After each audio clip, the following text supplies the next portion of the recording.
좀 더 우리들이 많은 그 지식을 쌓고 아버지 하나님께서 가까이 나갈 수 있는 그런 예비자들을 만들어 주신 은혜에 감사를 드립니다. 이 베스라 성경학교를 통해서 우리들이 이제 신학의 입문을 이제 들어가게 되는데 가장 어려운 부분이 하나님이 누구이신가 하는 그런 부분입니다. 그래서 이제 여러 사람들이 하나님이 누군가를 갖다 설명을 하기 위해서 많은 설명을 했어요. 그래서 이제 하나님이 도대체 어떤 성격을 가지시느냐 하셔서 그 인간하고 공유할 수 있는 그런 속성들이 있습니다. 도덕적인 면들, 그 다음에 뭐 착하고 여러 인간의 어떤 그 원하는 것을 이걸 우리들이 공유적인 속성이라고 하고요. 그 다음에 그렇지 않는 부분이 있습니다. 우리 인간이 도저히 범할 수 없는 그 부분, 그것을 이제 이 세상을 창조하시고 우리들의 구속 사역을 만들어 주신 그 하나님의 속성이 있으십니다. 그 속성을 우리들이 비공유라고 비공유적 속성이라고 합니다. 꼭 여러분들이 한번 이건 알아두시고 가시면 좋을 것 같아요. 그래서 저는 이제 목사라는 직분을 받았기 때문에 많은 고민을 합니다. 어떤 고민을 하냐면은 우리들이 드리는 예배가 이 하나님의 속성을 올바로 표현을 하고 있느냐, 하나님께 영광을 드리고 있느냐. 이것은 우리 일부 예배에 참석하시는 분들은 우리 교회 중에서도 우리 교회 다니시는 분들 중에서도 이 교회를 책임을 지시고 유학생들을 섬기시는 분들이세요. 그래서 이것을 우리들이 한번 같이 공유를 하고 싶었습니다. 제가 한 달 정도를 교회에서 많이 좀 떨어진 생활을 한 것 같습니다. 그동안에 많이 돌아다녔고요. 제가 한 일주일간은 독일에서 지냈습니다. 근데 독일에서도 뮌헨부터 시작을 해가지고요. 그 다음에 아우스부르크 옆에, 그 다음에 또 조금 더 동쪽으로 전진을 하면은요, 울룸이라는 데가 있습니다. 그래서 그 울룸을 가고, 그 다음에 슈투트가르트, 그 다음에 칼스루에, 그 다음에 하이델베르그, 여기까지 해가지고 전부 다 차로 이걸 다녔어요. 학생들하고 근데 이제 학생들한테 운전을 시킬 수가 없으니까 저를 비롯한 교수님 한 분이 직접 학생들을 섬겼습니다. 운전을 하면서.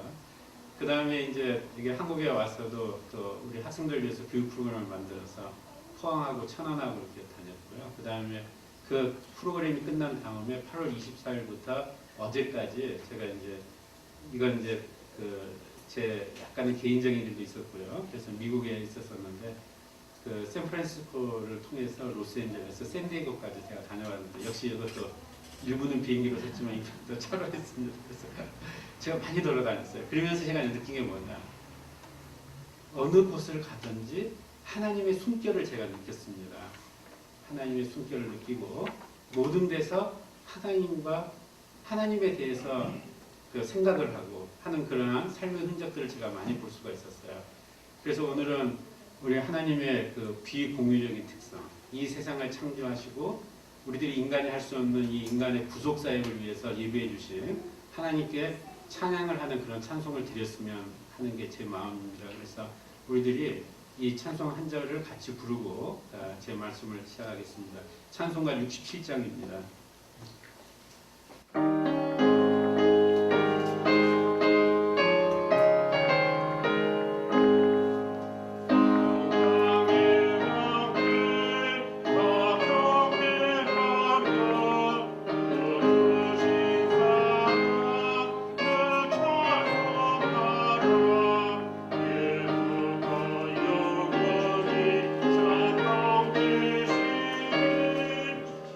영광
제가 지난 한 달 동안 세계를 돌아다니면서 제가 느꼈던 것이 오늘 이 잠언 3장 1절에서 6절까지의 말씀이었습니다.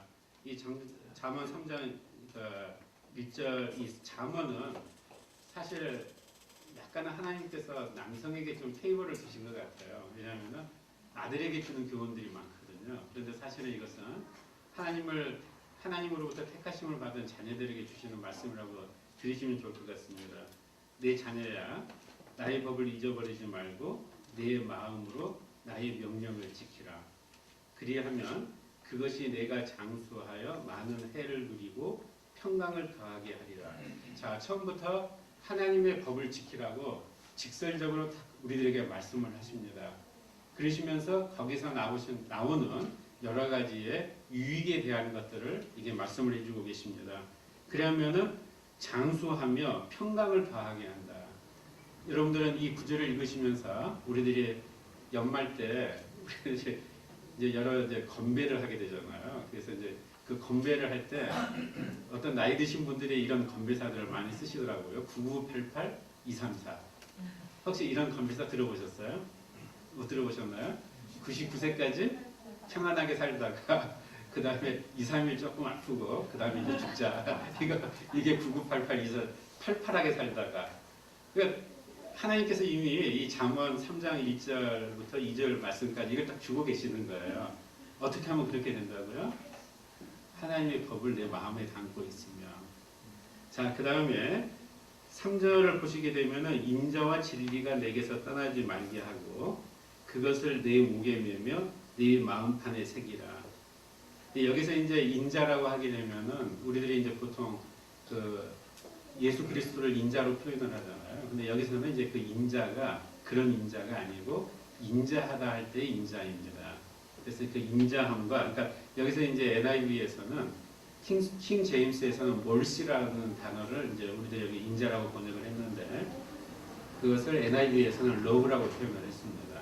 그래서 이제 그 하나님과 사랑이 진리가 내게서 떠나지 말게 하고, 자, 그래서 이제 이 단어들이 굉장히 중요한데 사랑과 진리입니다. 네, 여러분들 기억을 해주십시오. 내 목에 매며 내 마음판에 새겨라. 이렇게 하나님께서 명령을 하십니다. 그러면 또 역시 4절에서는 뭐가 나오냐면은 다시 한번 거기에 대한 유익이 나옵니다. 그리하면 내가 하나님과 사람 앞에서 은총과 귀중히 여김을 받을 것이다. 여러분들 사람들이 자기 자신에 대한 자존감이 많잖아요. 그런데 나는 귀한 사람이야, 나는 귀한 사람이야 이렇게 하고 다니면 어떻게 되죠? 오히려 다른 사람들이 저 이상한 사람이네. 뭐 태어날 때부터 뭐 분수저를 입에 물고 태어난 사람인가 하고 멸시를 받을 거예요. 근데 반대로 여기서는 다른 것을 가르쳐주고 계십니다. 만약에 인자와 진리, 다시 말해서 멀시와 트루스가 내 마음에서 떠나지 않으면은 너가 존경함을 받게 될 것이다. 이렇게 가르쳐주고 계세요. 그 다음에 5절부터 6절까지의 말씀입니다. 너는 마음을 다하여 여호와를 신뢰하고 내 명철을 의지하지 말라. 갑자기 5절에서 여호와를 신뢰하라는 말이 나왔을까요? 제가 이번 이제 사실은 이 여행을 통해서 제가 그걸 절실히 느꼈습니다. 첫 번째 제가 독일을 떠났던 것은 저희 전주대학교 제가 섬기고 있는 전주대학교 학생들을 위해서 이제 제가 떠난 건데 이 학생들에게 세계적인 견식을 좀 넓혀주자. 이제 그게 이제 최근에 이제 새로 나오고 있는 소재 산업 중에 탄소 복합체라는 분야가 있습니다. 그래서 이 분야를 통해서 우리 학생들에게 좀 글로벌한 익스피리언스를 쌓게 해주고 싶어서 이제 이런 제가 이제 프로그램을 운영을 하기 때문에 할 수 없이 이제 가기도 해야 되고요. 그래서 이제 그런데 이제 독일에서 제일 이 탄소 복합체를 잘하고 있는 데가 어디냐 찾아봤더니 뮌헨과 아우크스부르크와 그 다음에 잉골슈타트 이 세 지역이라고 하더라고요. 그래서 이제 그쪽에 이제 도시의 세 글자를 딴 MAI 해서 마이 카본 클러스터가 형성이 됐다 해가지고요. 그쪽에 이제 공식 기구를 통해서 이제 제가 섭외를 했습니다. 그래서 이제 꼭 가봐야 할 때 해가지고 이제 뮌헨 공과대학, 그 다음에 아우크스부르크 공과대학, 뭐 이런 몇 군데 기업체들, 그 다음에 탄소 섬유를 직접 만들고 있는 SGL이라는 큰 기업이 있습니다. 그리고 거기에 이제 에어버스 또 이 엄브렐라가 있더라고요. 그래서 이제 거기를 돌아보고, 자, 근데 여러분들 여기까지 제가 이야기를 했는데 숨이 막히지 않으세요? 그 다음에 이제 그 슈투트가르트에 벤츠가 있기 때문에 그 벤츠 자동차도 한번 가봐야 되겠다 해서 이제 슈투트를 가는데 이게 그냥 도저히 그 여정이 안 나오는 거예요. 전부 다 그걸 디자인을 해야 되는데. 그 다음에 칼스루에는 여러분들이 이제 독일말을 좀 아시면은 칼은 사람 이름이고요. 루에는 RUHE는 안전하다, 평안을 취한다 그런 뜻입니다. 근데 거기서 또 조금만 동쪽으로 가게 되면은 계속 동쪽을 가는 거예요. 미넨에서 시작을 해서 동쪽을 가게 되면은 칼스루에라는 데가 있는데 이제 그쪽에 이제 또 그 인스티튜트가 있고 이제 해서 이제 거기를 좀 제가 방문을 하고 싶었고 그 다음에 이제 거기까지 갔는데 가장 중세적인 하이델베르크를 빠질 수가 없잖아요. 그래서 학생들 때문에 가기는 갔습니다. 저는 몇 번 갔는데 그래서 이제 그 여정이 만만치가 않는 여정입니다. 이게 뭐 거의 관광 여행사의 패키지 여행 상품을 개발해도 될 정도로. 그러니까 저는 이제 제일 이들 데리고 가야 되는 책임자로서 굉장히 걱정이 많은 거예요. 어떻게 이 학생들, 경로는 학생들이 7명이에요. 그래서 이제 다른 이제 교수님 한 분하고 같이 이제 하는데, 그랬더니 이걸 짜줬던 또 이제 그 연구기관에 있는 분이 여기는 대중교통으로 못 간대요. 차를 빌려야 된다. 그래서 이제 여러분들 아시겠지만 독일에서 차를 빌리시면은요, 차들이 대부분 다 작고 스틱입니다. 자동차들이. 근데 다행히 제가 미국에 살면서 스틱차를 운전했기 때문에 자신 있고 또 옆에 같이 가신 교수님이 저보다 좀 젊은 토목공학과 교수님인데 이분이 스틸로 된 덤프트럭을 운전을 해보셨다. 그래서 참 정말 다행이다 해가지고 차를 빌렸어요. 차를 2개를 빌리고 그냥 거기서 시작을 한 겁니다. 자, 그 다음에는 또 뭘 해야 되냐면은 여행 루트를 짜야 되고 숙소를 또 잡아야 되잖아요. 그래서 이제 그 숙소를 잡고 이런 모든 일들이 너무 이제 이 짧은 시간에 갔다 오려고 하니까 감당이 안 되는 거예요. 그래서 이때 이제 어떻게 해야 될까요? 이렇게 사람이 참 잊어버리길 잘합니다. 방금 전에 읽었잖아요, 우리가. 뭐냐면은 너는 마음을 다하여 여호와를 신뢰하고 내 명철을 의지하지 마. 그래서 하나님께 정말 기도를 드렸어요. 할 수 있는 방법이 기도를 할 수밖에 없으니까 어떻게 하면 좋을까요? 그랬더니 하나님께서 내 동역자를 믿어라 그러시는 거예요. 그래서 그 상황에서는 제 동역자가 바로 같이 가는 교수님이잖아요. 그래서 그 교수님하고 상의를 했더니 놀랍게도 그 교수님이 2000년에 그 루트를 가봤다는 거예요. 어떤 그 일이 있어가지고 회사하고 같이 해서 그래서 제가 어느 정도는 아니까 교수님 그렇게 하지 마시고 그러면은 우리들이 울룸이라는 데를 들립시다. 그 울룸도 성당이 있어서 굉장히 좀 중요한 도시인 것 같은데요. 하고 이제 울룸을 들렸어요, 제가. 그래서 이제 울룸에서 하룻밤을 자게 됐고 우연하게 이제 울룸에 가장 유명한 게 뭐냐 했더니 대성당이 유명하대요. 독일의 3대 성당 중에 하나가요. 그래서 이제 울룸에 갔습니다. 그래서 이제 그 울룸에 가가지고 성당에 갔는데 거기서 이제 굉장히 그 오래된 파이프 오르간이 있더라고요. 그래서 이제 그 파이프 오르간 연주가 있어서 제가 그 들으면서 너무 아까워가지고 제가 그 동영상을 찍어서 제가 우리 바나바스 형제들에게 공유를 했습니다. 그때 제가 이제 굉장히 큰 감동을 느꼈는데 제가 돌아다니는 도시들마다 히스토리를 보니까 그 어떤 것하고 연결이 되어 있는 거예요. 그래서 아우크스부르크까지 그러니까 뮌헨과 아우크스부르크는 그 캐톨릭 지역이고요. 그 다음부터 시작을 해가지고 루터란 교회가 됩니다. 근데 그게 뭐냐면은 루터의 종교 계획과 개혁과 연결되어 있는 지역들입니다. 그래서 울룸은 비록 독일에 대해 3대 성당이 있지만 거기는 그러니까 마틴 루터가 종교개혁을 목사님이 하셨을 때 이 아우크스부르크부터는 루터란 교회의 그 전통을 따르는 지역입니다. 그 지역들이. 그래서 제가 그 경계선상을 넘어간 거였었어요. 그러니까 그걸 보면서 하나님께서 이런 곳곳마다 이런 뭐랄까 이 믿음의 흔적들을 주시는구나. 하면서 그 여호와의 명철에 의지를 해서 제가 참 하나님과 동행하는 그러한 여행을 갖게 되었습니다. 더 그 놀라웠던 일은 독일에서 같이 저를 대해줬던 파트너가 있었는데요. 이 파트너가 독일 사람입니다. 그런데 이분이 이제 제가 종교를 물어봤어요. 우연히 이제 그 이야기를 하다가 그래서 자기는 루테란 철치 멤버래요. 되게 클리어하게 이야기 어디서 사냐 그랬더니 미는 바로 아래쪽에 가면 30분 정도 아래쪽 가면은 알프스 지역에 나오는데요. 그 알프스 지역에 살고 있다고 합니다. 그래서 그쪽은 특별하게 또 이 아우크스부르가 미넨과 그 잉골슈타트 연결하는 그 바이에른 주들이 전부 다 캐톨릭 영향을 받고 있는 주인데 거기만은 루터란 교회를 믿는데요. 산골인데. 그래서 어떻게 된 건가 봤더니 그 바이에른 쪽 지역에서도 개신교들이 그 캐톨릭의 박해를 피해가지고 산골로 숨어든 거예요. 그래서 산골 곳곳에 루터란 철치들이 있습니다. 그래서 이와 같이 해서 우리들이 제가 이 독일 여행을 통해서 제가 그 16세기 때 그 우리 믿음의 선조들이 어떻게 하나님에 대한 순수한 복음을 유지하기 위해서 어떤 노력을 했는가 하는 것을 제가 경험을 했습니다. 그래서 자기는 교회를 하다가 자주 나가는 신자는 아니지만은 자기 아버지가 함부르크에서 있다가 사시다가 이 바이에른 쪽으로 직장 때문에 옮겨오시게 됐는데 그 종교 때문에 그 산골 마을에 들어가서 산다 이거예요.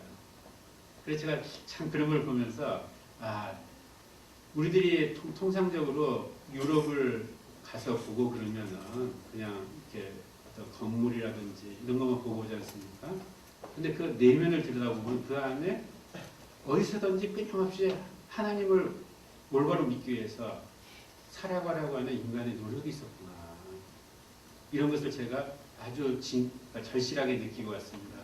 여러분들 하이델베르크에 가보시면은 하이델베르크의 성이 나오게 되는데 그 성의 역사 중에서도 이 개신교하고 관련된 역사들이 있습니다. 결국은 이제 이 하이델베르크가 개신교들의 최고의 보루였던 거예요. 그래서 굉장히 많은 전투들이 거기서 일어나게 되고요. 그것은 영국의 왕실과 하이델베르크 공국의 이 영주 간의 결혼을 통해 가지고 거기에 이제 나와 있더라고요. 이 신교 국가들의 이 유니온에 의해 가지고 이 하이델베르크가 스페인과 프랑스 표적이 되었다. 그러한 흔적들이 다 남아 있어서 이 하이델베르크에서 지켜줬기 때문에 아까 제가 말씀을 드렸던 하이델베르크와 울름 이 지역이 루터란 교회의 그 지역으로 남아있게 되었던 겁니다. 그래서 이러한 것을 통해서 제가 만약에 그 교수님과 같이 여행을 가지 않았다라면, 그 다음에 차를 빌리지 않았다라면은, 그 다음에 또 그런 파트너를 만나게 해주지 않았다라면은 도저히 제가 알 수 없었던. 그렇기 때문에 5절 보시게 되면은 너는 마음을 다하여 여호와를 신뢰하고 내 명철을 의지하지 말라. 이걸 통해서 하나님께서 어떻게 인도하셨는가 하는 것을 그야말로 제가 느낄 수 있었습니다. 거기에 대한 유익이 뭐죠? 6절에 나와 있습니다. 너는 범사의 그를 인정하라. 그리하면 내 길을 지도하시리라. 하나님께서 지도를 해주신 거예요. 이걸 통해서 그래서 제가 우리 바나바스에게 카톡을 보냈습니다. 공항에서. 그래서 정말 강하게 느꼈던 그 감동을 우리들이 학회라든지 이런 걸 통해서 어떤 지역을 나갈 때가 있는데 우리들이 그 어떤 외형적인 것을 보는 것뿐만 아니라 그 하나님을 흔적을 찾으려고 우리들이 노력을 하면은 이렇게 이런 부분들을 찾을 수 있구나 해서 이제 그러한 제가 카톡을 제가 남겼었습니다.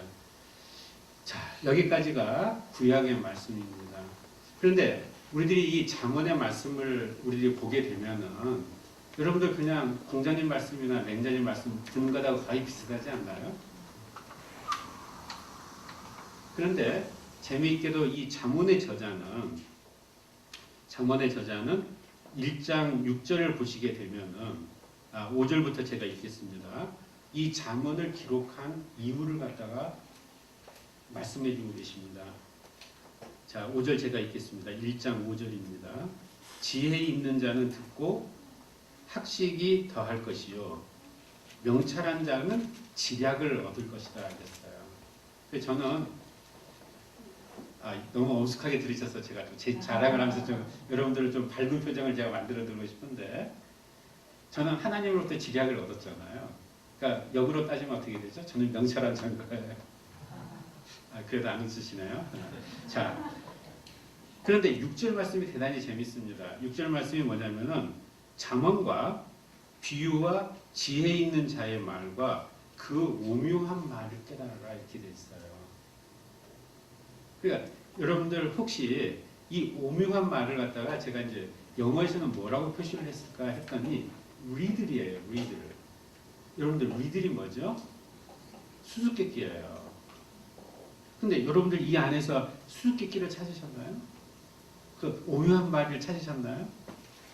다시 한번 말씀을 드리면은 이 안에 있는 것은 사실 하나님을 모르는 비신자들이라 할지라도 여기에 이 하나님의 말씀 대신에 도를 쓰면 어떨까요? 똑같은 이야기예요. 근데 이 안에 어떠한 오묘한 말이 있죠? 이게 구약의 묘미입니다. 이 구약은 항상 우리들이 신약에 대한 대비거든요. 그러니까 다시 말해서 이게서 오묘한 점이 무엇이냐면은 바로 이 말 속에서 앞으로 예수 그리스도의 탄생을 여기서도 보여주고 계시는구나. 여러분들 예수님의 탄생을 예언하는 여러의 예언서들이 구약 성경 후반부에 나옵니다.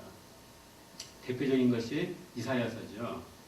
그 이사야서가 쓰여지기 전에 이 잠언은 솔로몬 왕 때이기 때문에 대략 한 400년에서 500년 전이라고 우리들이 생각을 합니다. 그렇기 때문에 우리들은 이미 신약 시대를 거쳐, 은혜의 시대를 거쳐서 21세기에 살고 있어요. 그렇기 때문에 다시 한번 이 조망을 할 수가 있는 거예요. 옛날에 그 하나님의 말씀을. 우리들이 단순하게 이 잠언의 1장, 3장 1절로부터 6절까지의 말씀을 읽게 되면은 이것은 유교에서 말하는 경서나 또는 다른 데서도 얼마든지 찾아볼 수 있는 지혜서인 거예요. 그런데 솔로몬은 분명히 거기에다가 뭐라고 썼냐면은 6절 말씀으로 1장 6절 말씀으로 다시 돌아가 보면은 잠언과 비유와 지혜 있는 말자와 그 오묘한 말을 깨달으라 그랬어요. 여기다 뭔가 리드를 넣어준 거예요. 여러분들 그 리드를 우리들이 풀 수 있는 수수께끼를 풀 수 있는 단어가 바로 아까 제가 여러분들한테 기억을 해달라고 했던 그 단어입니다. 뭐였었죠? 이 킹제임스 버전에서는 그걸 몰시라고 번역을 했지만은 NIV에서는 사랑, 그 다음에 진리, 이러한 단어들이 다 무엇을 나타내고 있죠? 예수 그리스도를 나타내고 있는 거예요. 그래서 다시 말해서 여기에서 이 3장 1절의 말씀은 내 자녀야 나의 법을 잊어버리지 말고 내 마음으로 나의 명령을 지키라 하는 이야기는 앞으로 너희들에게 이것을 볼 수 있는 추상적인 걸로 표현하는 것이 아니고 하나님께서 예수 그리스도를 통해서 확실하게 너희들에게 무엇을 보여주겠다 하는 것을 예고하고 있는 것입니다. 그렇기 때문에 이 구약의 말씀을 통해서 우리들이 예수 그리스도와 연결을 한다면은 여러 가지 여러분들이 신약과 연계성을 찾으실 수가 있으실 거예요. 그게 사실은 지혜인 것입니다. 그래서 여러분들이 여기 보시게 되면은 사실 이 제가 오늘 텍스트는 6장까지만 정했습니다. 왜냐하면은 6장의 마지막 절이 여호와께서 내 길을 지도하시리라 해서 강하게 우리들에게 확신을 주시거든요. 그런데 그 다음 말은 뭐냐면은 우리들을 바꿔주신다는 겁니다. 스스로 그 다음에 우리들의 골수를 바꿔주셔서 우리들을 새 사람으로 만들어주신다는 거거든요.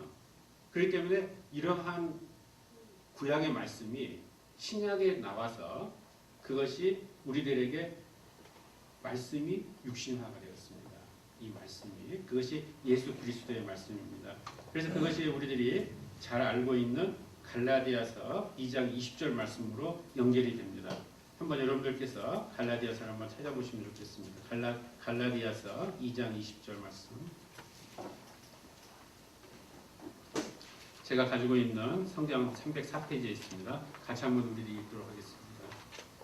내가 그리스도와 함께 십자가를 못 박혔나니 그런즉 이제는 내가 사는 것이 아니고 오직 내 안에 그리스도께서 사시는 것이라. 이제 내가 육체 가운데 사는 것은 나를 사랑하사 나를 위하여 자기 자신을 버리신 하나님의 아들을 믿는 믿음 안에서 사는 것이라. 우리들이 그 잠언 3장 1절에서는 그 법을 마음에 새기라고 그랬거든요. 근데 상당히 추상적인 겁니다. 어떻게 우리들이 율법을 마음에 새기죠? 그런데 이것이 이 신약 시대로 넘어와서 갈라디아서에서는 더 명확하게 말씀을 해주십니다. 그 법이 예수님이었다. 그러니까 우리들이 그 예수님을 가슴에 새기는 것은 무엇이냐면은 예수 그리스도의 행적을 그대로 보고 배워라. 예수님이 어떻게, 언제, 어느 때, 어떤 경우에 어떻게 하셨는가를 상기를 해라. 이런 말씀입니다. 실제로 그것을 위해서 예수님께서 친히 3년 동안 공생애를 통해서 제자들을 가르쳐 주셨거든요. 그리고 그 제자들이 다시 그 믿는 사람들에게 그 본을 보여주셨습니다. 그렇기 때문에 여기에서 그리스도와 함께 십자가에 못 박혔다.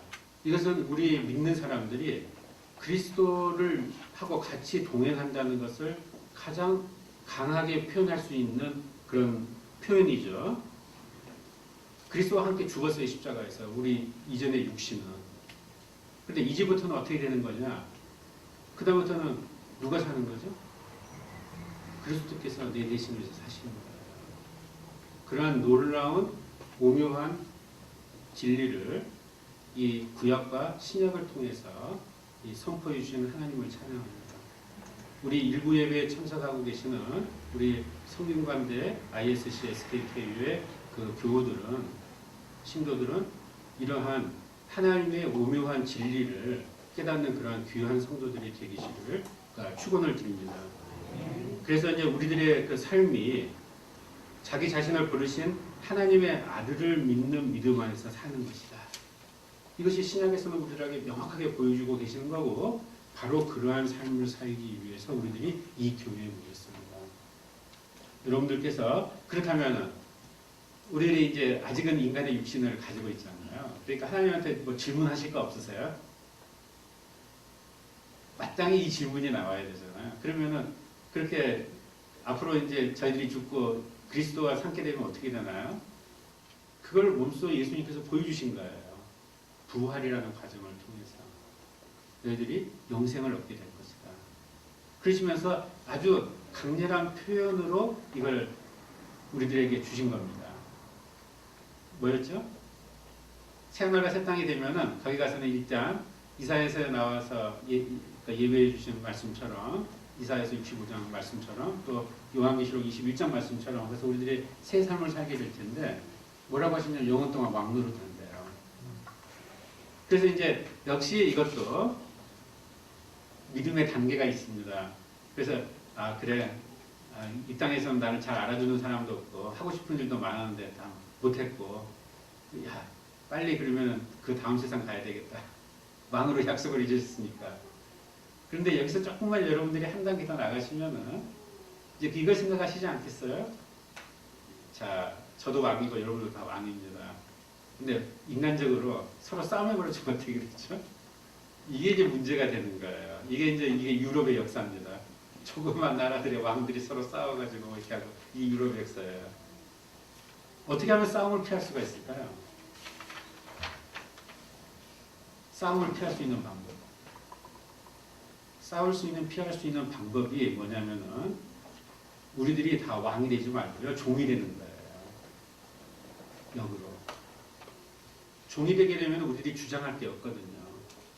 이게 복음의 진리입니다.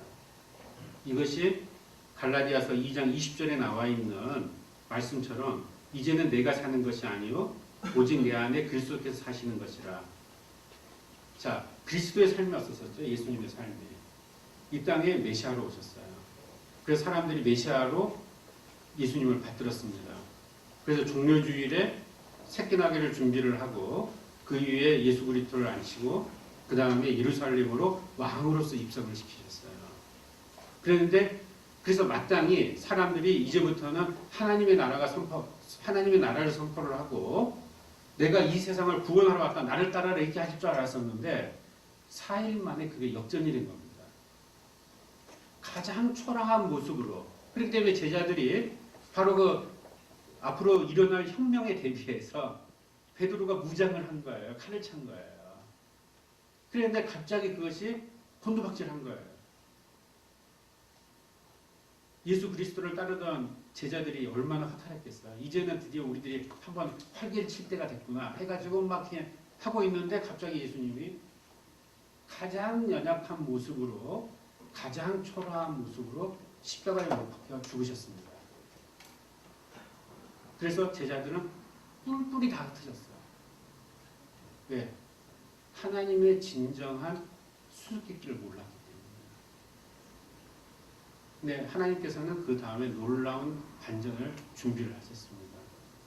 다시 말해서 예수 그리스도의 삶은 우리들에게 너희들이 왕이 되기 위해서는 먼저 나처럼 해라. 그래서 목요일 날 예수님께서 제자들의 발을 씻기십니다.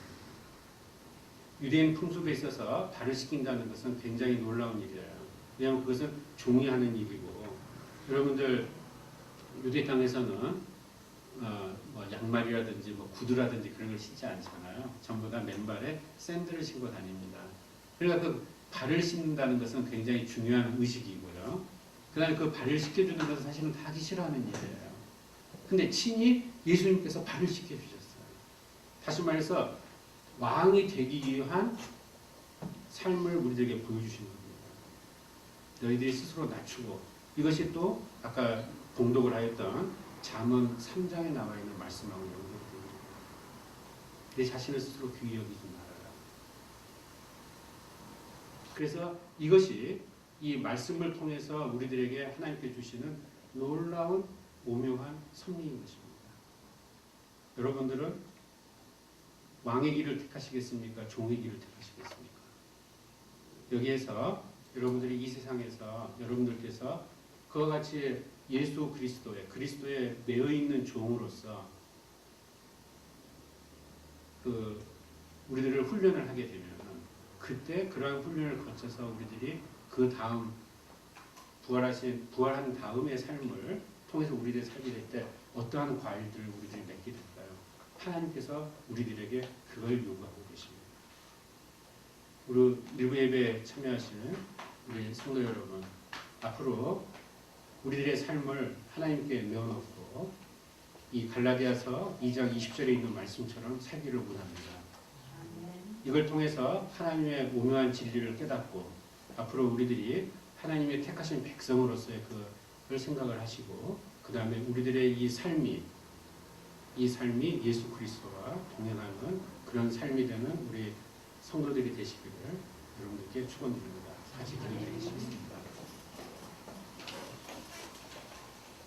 하나님 아버지, 저희들이 인생을 살아가면서 여러 가지 일들을 겪습니다. 그 안에서는 분명히 좋은 일도 있고 나쁜 일도 있고 또 힘든 일도 있고 슬픈 일도 있습니다. 그러나 어쩔 수 없이 저희들이 몸 갖고 있는 이 육체의 죄성을 통하여서 이 연약한 인간의 모습을 입고 있기 때문에 아버지 하나님께서 저희들을 태초부터 택하여 주셨고 구원하셔서 당신의 백성으로 삼아주시고 영원히 왕으로 살 수 있는 그러한 존귀한 자라는 것을 저희들이 잊어버리고 살 때가 많습니다. 아버지 하나님, 그러한 미혹하는 영으로부터 저희들을 물리치게 하여 주시옵시고 이 시간을 통하여서 더욱 저희들의 택함을 받은 자로서의 기쁨을 저희들이 누릴 수 있도록 허락하여 주시옵소서. 이러한 말씀을 주신 아버지 하나님께 감사를 드렸고 예수 그리스도 이름으로 기도드렸습니다.